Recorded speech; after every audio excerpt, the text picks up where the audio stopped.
So here's a quick video for you guys. We're in the middle of Hemi swapping my dad's 1970 Dodge Charger, and we've got a lot of it done, but there's still a whole lot more work to do. But I wanted to give you guys a quick update. There was just so many things that we had to do, a bunch of little stuff, that it was kind of pointless to make tiny little videos on like 100 different things that we had to do. So right off the bat, you'll notice that we went with a QA1 front coilover suspension with rack and pinion steering, and we've decided to do that because we really wanted to keep the rear sump on the Hemi. So the original engine that we were going to be using was a Dodge Ram engine, a 5.7. In fact, that engine is sitting right over there. And so to swap that onto the stock K-member, we actually purchased a Holley mid-sump pan, which is that one right there, and that would have allowed us to keep the 100% original steering, Borgeson steering pump, quick ratio arms, and factory K-member.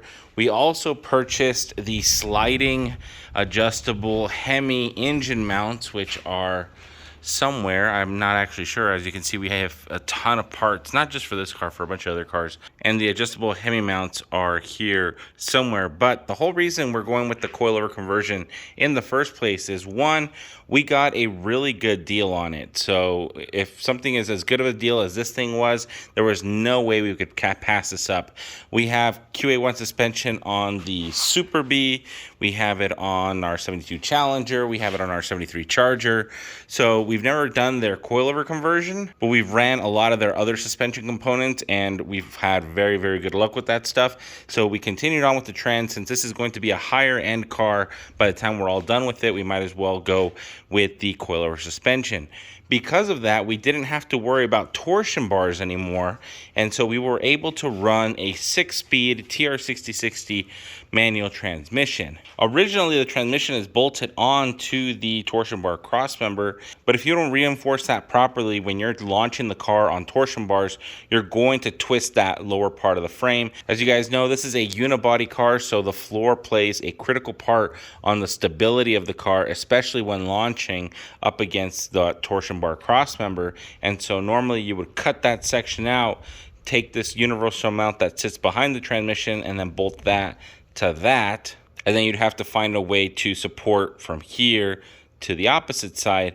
Now that's not such a critical problem because we don't have torsion bars anymore, and because we've also added subframe connectors.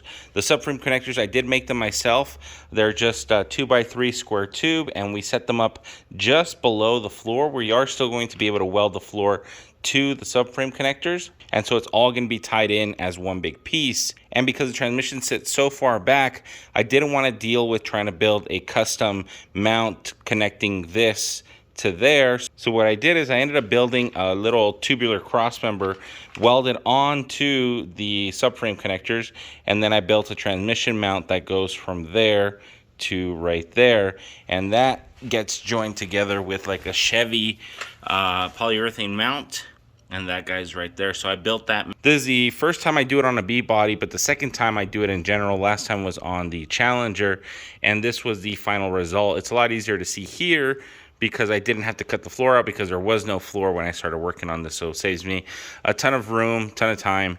And so now this is all done. Transmission's where it needs to go. I set this up at a 3-degree tilt going back. That should pair up nicely to the factory 8 3/4 that we've got in the back. So the last thing to take care of before we put the floor in is we've got to get the drive shaft in there.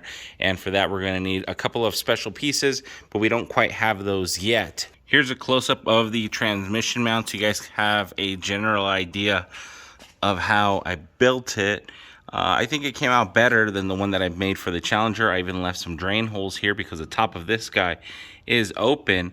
And so when it's time to take down the transmission, you take this mount piece off, and then this stays on the car, and you'll have a lot more room to drop the transmission if you need to do so in the future, like to replace a clutch or whatever. Jumping back over to the engine, we've got a 6.4 392 Scat pack set up out of a car. I believe it was a Charger, maybe it was a Challenger. My dad picked it up at an auction, so I'm not exactly sure where that came from. I just showed up and then we started bolting things together. The new gen Mopars are actually like a front sump. So if you try to reuse the car oil pan on the rack and pinion setup, you're gonna have interference problem here on the front.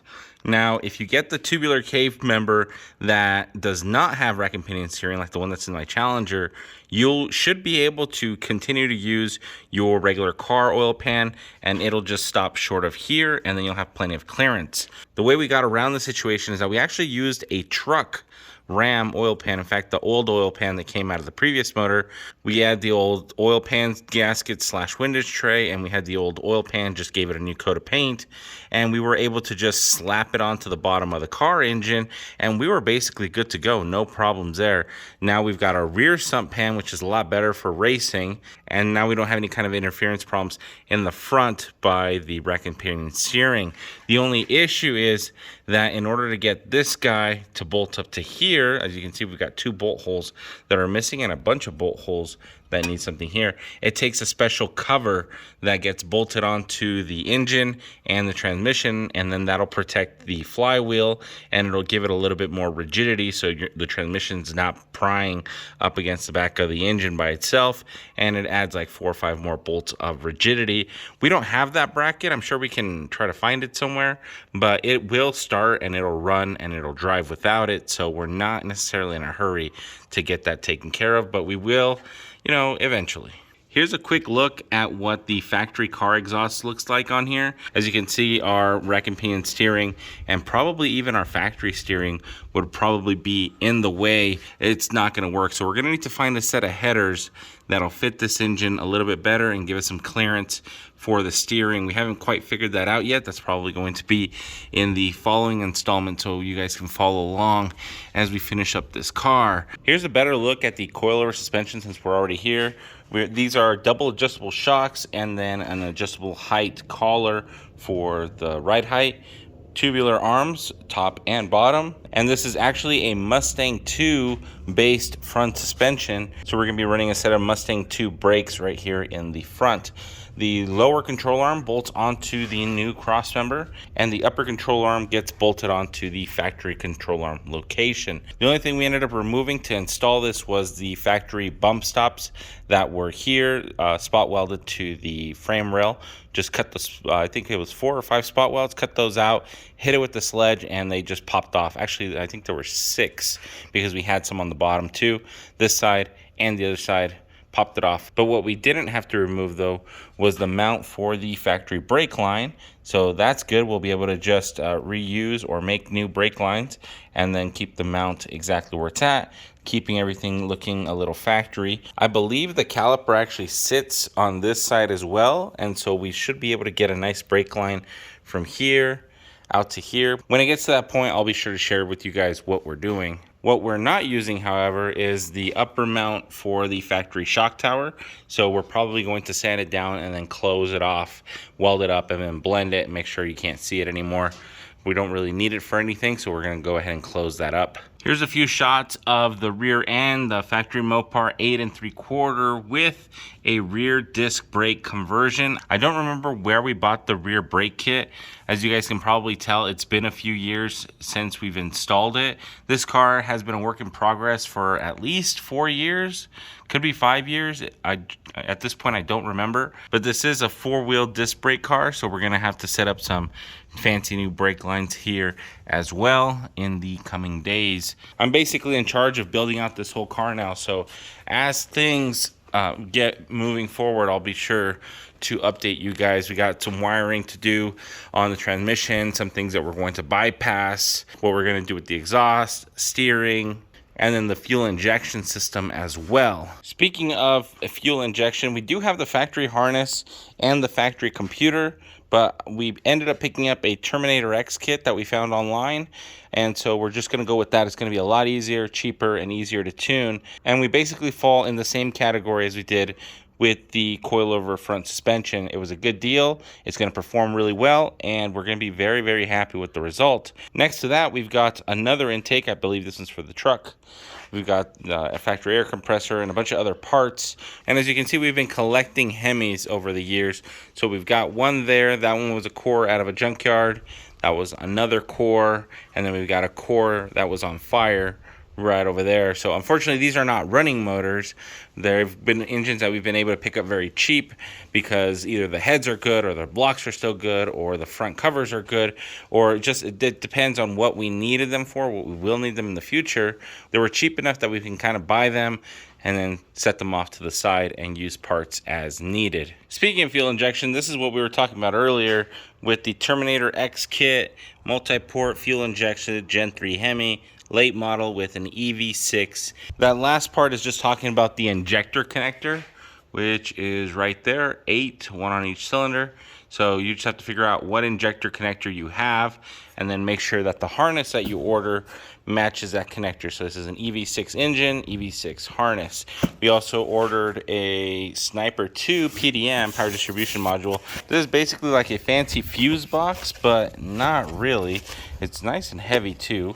And with this, you'll be able to wire fuel pump, cooling fans, headlights. It gives you a general layout here on the bottom of the cover, and so you can basically wire it up however you want, and it'll give you some warning lights, it'll give you some confirmation lights here on the sides. It just makes the setup and the wiring a little bit easier. We're probably going to go with like a universal style painless wiring harness to wire up the rest of the car, but as for the engine controls, that's going to be wired up through the PDM. Not sure where we're going to put the PCM though, the computer for the engine. I don't want to keep it in the engine bay, so I'm going to try to find a way to run it inside of the cabin. So looking at the Terminator X, this is the wiring harness, or one of them, for the engine.